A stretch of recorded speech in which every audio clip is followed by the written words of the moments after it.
For some more analysis on this, let's speak to TRT World's editor-at-large, Ahmed Al-Barai, who's joining us live in the studio. Ahmed, always good to see you. So what do you make of what you heard from the president there calling on the Israelis to remove these security measures? The president said it clearly that he condemned what's happening in Jerusalem, mainly after the eruption of violence. He believes that this is a place for the Muslims, and this excessive use of violence from the Israeli side does not help de-escalate the tension.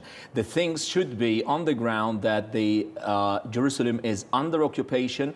The noble sanctuary, or Al-Haram al-Sharif, is a place for the Muslims to practice their own worship. It's up to the Israeli soldiers, to the settlers, to be out from this place. Then you will not find any violence or escalation from the Palestinian side. According to the international law, this is a place that is under occupation in East Jerusalem. Now, let's not forget there was a shooting there a week ago. And what do you make of the argument we heard coming from Greg in Tel Aviv, saying, you know, there are security measures, metal detectors at the Western Wall, you've got to protect people? What do you make of that argument, that's been touted in Israel by many places? Till this moment, these metal detectors, they're not activated. They're just installed there, but they're not active. So is the reason behind these metal detectors mainly security issues?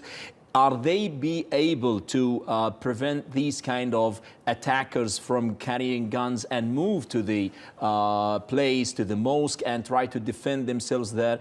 I believe what is going to de-escalate and diffuse the tension in that place, it's one of the most sacred places for the Muslims, for the people to practice their own worships. So it's up to the Israeli forces to leave that place. They could have lots of measures to apply to prevent these kind of acts to happen again. It's these kind of creating a de facto or a status quo where the Palestinians will find themselves obliged to go through these metal detectors. Then it's not going to help them like reach the mosque at the time of the prayer. It's going to decrease the number. That is going to lead, the Palestinians believe, to more measures on the ground. It's not only if they accept the metal detectors now, this may lead to the division of the place between the Israeli Jews and the Palestinian Muslims. So this is going to lead to more retaliation, and it could lead to worsening the already escalated situation. Absolutely, that's one of the fears, isn't it? This is like a slow creep towards the Israeli state taking full control of that area, and they do have some precedent in doing that in other historic sites, don't they? That's the problem with the Israeli occupation. We're dealing with the causes. We forget about the main cause.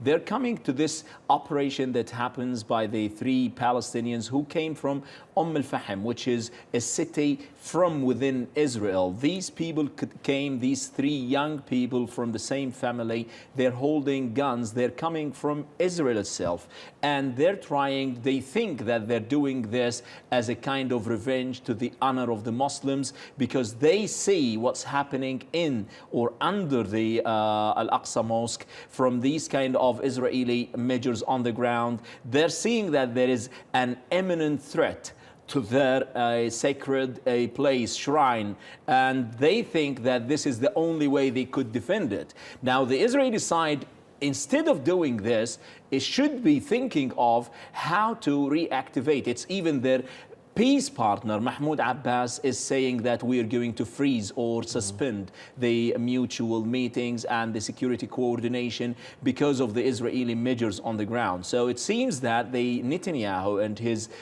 ultra-nationalist cabinet is thinking or scrapping all the calls from the Arab and Muslim countries. That's why you would see that President Erdogan vehemently condemned and denounced the measures on the ground, and he said the Muslim countries will not stay silent if this practice is going to continue, because we cannot accept that our first Qibla, the masjid or the mosque of the Muslims, is being violated by the Israeli settlers, by the Israeli forces, which is something Turkey is not going to show any tolerance to this. And he's going to bring this to the Gulf states as well. There are talks now about normalizing relations between the Arab countries and Israel. Saudi Arabia is highly interested in this, and they think that the only enemy in the region is Iran. By these practices, I think they're hindering, they're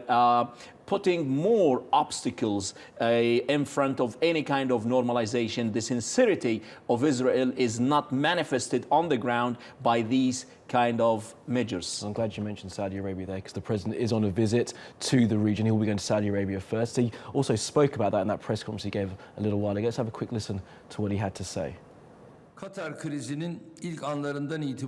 of the first moment of the crisis in Qatar, we called for peace, dialogue, stability and solidarity. We've made the necessary recommendations to the parties for the easy resolution of the issue. Prolonging of the crisis will not benefit anyone. Those who benefit from that are seeking opportunities to fuel the fire between brothers. The negotiating efforts run by Sheikh Sabah, we support them. Along with region countries, other actors need to offer strong support to these efforts. And in that context, primarily the United States of America and members of the international community's activities, we find them to be beneficial and hope that they will contribute to a solution.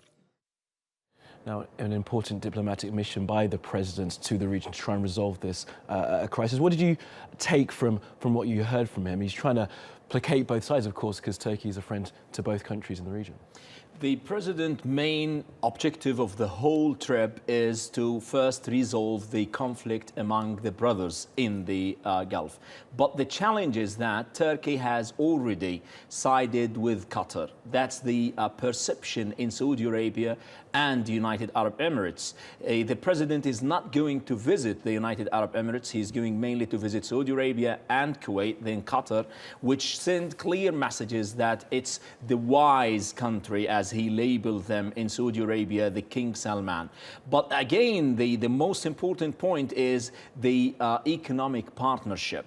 I'll tell you something like you may not know that the bilateral relations, economic relations between Saudi Arabia, United Arab Emirates from the one hand, and Turkey exceeds $8.6 billion. And if you compare it, it's 20 times the mutual relationship between Qatar and Turkey. It's mainly $440 million. So for Turkey, both countries, Saudi Arabia and the United Arab Emirates, along with Qatar, is a fixed asset, if you will, and they cannot abandon the relationships. It's not economic relationships, it's also the security production. There are lots colossal agreements between the Saudi Arabia and Qatar and Turkey from the other hand. That's why the president is highly interested in sending clear messages that it's not Turkey who is siding with Qatar. We are interested in having the GCC as one bloc with good relations and respect among themselves and with relations to Turkey. We'll wait and see what comes out of that diplomatic mission. And just finally then, Ahmed, the president also spoke about the diplomatic spat ongoing with Germany at the moment. Let's take a listen to what he had to say about that. The state of the Republic of Turkey has no investigations or prosecutions against any German company operating in Turkey. These are all false, fake, and made-up news. There's no such thing. What's going on is